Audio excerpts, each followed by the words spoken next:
안녕하세요. 공부를 너무 하고 싶어서 알바를 한 분이 있다고 합니다. 너무너무 배우고 싶은데 가정 형편이 어려웠고 또 꼭 가고 싶었던 대학에서는 남학생들만 선발을 하기 때문에 여학생은 아예 원서조차 낼 수 없었다고 해요. 어떤 학생은 우와 좋겠다, 이렇게 힘든 공부 안 해도 되고, 이렇게 말하는 분도 있을 수 있어요. 여러분, 공부는 뭘까요? 여러분은 공부가 재미있으세요? 우리는 왜 공부를 하는 거죠? 만일 이렇게 고통만 주는 공부라면 과연 할 필요가 있을까요? 많은 분들이 어린 시절부터 공부를 노동처럼 어렵게 하다 보니까 공부에 너무너무 질려서 오히려 진짜 필요한 공부를 싫어하게 되는 안타까운 현상을 많이 보게 됩니다. 이분은 도대체 왜 그렇게 공부가 하고 싶었던 걸까요? 오늘 만날 사람 책은 여성 최초의 노벨상 수상자이자 세계 최초로 노벨상을 물리학과 화학 분야에서 수상한 노벨상 2관왕 마리 퀴리입니다. 첫째, 마리 퀴리의 가정, 교육 환경에 대해서 말씀드릴게요. 마리 퀴리는 가난한 교육자의 딸로 태어났대요. 어머니는 교사, 아버지는 바르샤바의 교육청 장학사셨대요. 오빠와 언니 셋이 있었는데 마리가 10살 때 어머니가 병으로 아파서 돌아가셨고, 아버지도 실직을 하고 큰언니 조피아도 일찍 죽게 되어서 마리는 진짜 어린 시절에 정말 혼란 그 자체였다고 합니다. 엄마가 많이 아프고 집안에 안 좋은 일들이 계속되면 어떤 사람도 행복하다 생각하기 어려울 거예요.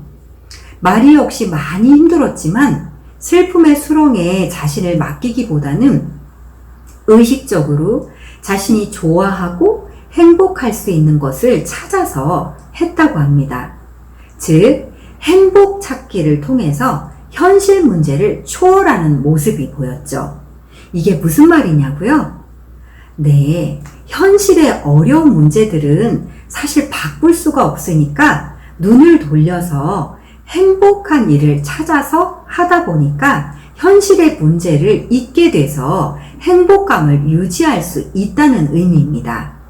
영민했던 마리는 어려서부터 뭔가를 배우면 새롭게 알아가는 것을 매우 즐거워했고 점점 더 그 배움을 키우려고 노력을 했다고 합니다. 한편 마리가 살았던 폴란드 바르샤바 대학교는 남학생만 선발을 했기 때문에 근데 그에 비해서 언니가 살고 있는 프랑스에서는 대학 입학에 있어서 남녀 차별을 하지 않아서 마리는 꿈꾸기를 프랑스 같은 나라에 가가지고 마음껏 공부를 하고 싶다, 이런 소망을 갖게 됐대요. 그래서 유학비를 벌려고 부유한 농가로 들어가서 그 가정교사로 그 집에 아들과 딸을 가르치고 밤에는 무료로 야학을 열었는데요. 당시에 폴란드는 러시아의 식민 지배를 받았기 때문에 어린이들이 제대로 교육을 받지 못했기 때문에 이 어린이들을 모아서 이 아이들을 가르치는 야학을 운영했는데, 마리를 보면 자기 자신도 어려운 환경이라서 알바를 하면서도 어려운 환경에 있는 아이들을 위해서 이렇게 야학까지 운영하는 모습을 보면 정말 마음이 따뜻하고 주위 사람들을 돌아보는 성품이 아니었나 싶습니다. 둘째, 마리의 선천적 특성 중 집중력에 대해서 말씀드릴게요. 마리 퀴리는 호기심이 아주 많고 집중력이 좋았대요. 어린 시절에 아버지 서재에 있는 물리 실험 도구들을 보면은 이것을 무엇을 하는 도구인지를 아주 궁금해했고, 책을 읽거나 뭔가를 골똘히 생각할 때는 주위 사람들이 뭘 말을 하건 행동을 하건 간에 전혀 알아듣지 못할 정도로 아주 깊이 몰입하는 그런 성향이었다고 합니다. 제가 가만히 보니까요, 어떤 분야에서든 좋은 재능을 발휘하는 사람들은 하나같이 누가 시켜서 공부를 하는 게 아니라 자기 스스로가 왜 그렇지? 하면서 그 궁금증을 파고들고 그 궁금증을 깊이 몰입해서 탐구하는 집중력이 있었더라고요. 그래서 학문 분야든 음악, 미술, 체육 아주 다양한 분야에서 만약에 여러분이 좋은 성취를 얻고자 한다면 그 속에 깊이 몰입해서 핵심 원리 그리고 숨겨진 패턴을 찾아내고 창의적인 시도를 하는 그런 습관을 기르면 마리처럼 좋은 성과를 얻을 수 있지 않을까 생각이 됩니다. 셋째, 마리의 개인 내적 요소로 자신감과 끈기를 꽂고 싶습니다. 마리는 프랑스로 유학을 가서 소르본 대학교에서 물리학과 수학 학위를 취득한 후 1895년에 과학자 피에르 큐리와 결혼해서 두 딸을 낳았다고 합니다. 결혼하면서 남편의 성을 따라 마리 큐리가 된 거죠.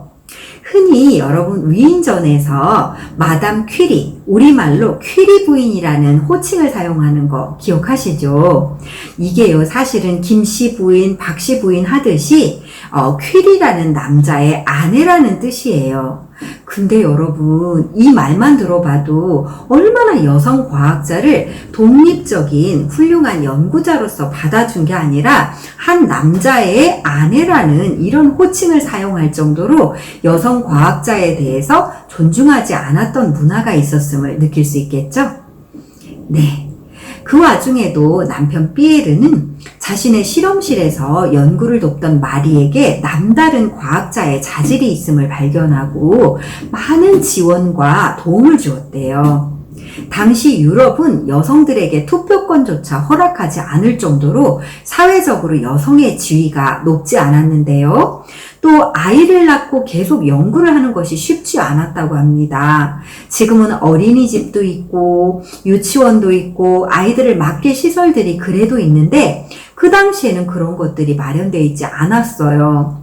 그래서 마리는 남편 그리고 그 외 가족들에게 끊임없이 소통하면서 도움도 구했던 것 같은데요. 시어머님이 병환으로 돌아가시고 홀로 된 시아버님이 계셨대요. 그런데 박사과정을 해야 하는데 이 아이들을 키워줄 사람이 없잖아요. 그때 많은 분들은 이거 어쩌지 하면서 포기할 수도 있었을 텐데 마리는 포기하지 않고 시아버님께 부탁드려서 두 딸을 맡아주시도록 그랬더니 다행히 시아버님이 이 아이들을 맡아주셔서 박사과정을 무사히 마칠 수 있었다고 합니다. 여러분, 여기서 중요한 포인트. 마리에게 환경이 좋지 않았었어요. 그런데 많은 분들이 이 어려움 앞에서 자기도 모르는 사이에 이거 어떻게 해? 할 수 없지 하면서 자신의 꿈을 접는 경우가 많이 있어요. 그런데 마리 큐리는 자신의 꿈에 대해서 워낙은 확고했기 때문에 이 어려운 순간에도 이것을 해결할 방안을 찾았던 거죠. 그러니까 여러분도 혹시 어려운 상황이 되시면 이거 어쩌지? 하고 포기하기보다는 내 꿈을 소중히 여기고 가꾸어 나가되 그 과정에서 도움을 줄 수 있는 사람들을 적극적으로 찾아봐도 좋을 것 같습니다. 또한 마리는 연구하다 보니까 이 아이들한테 다양한 체험이 있으면 좋겠다 생각했던지 동료들하고 회의를 해가지고 의논해서 나는 이걸 가르치고 또 동료가 잘하는 건 뭔지 그리고 그 동료는 이걸 맡고 하면서 서로 각자가 특별 과목을 맡아서 운영을 하다가 보니까 이렇게 공동 육아를 시도를 한 거예요. 진짜 획기적이죠. 지금도 하기 어려웠던 것을 마리 퀴리는 일을 하면서도 우리 아이들의 교육도 신경을 쓰면서 아이들에게 어떤 교육이 주어지면 좋을까를 굉장히 고민했던 것 같습니다.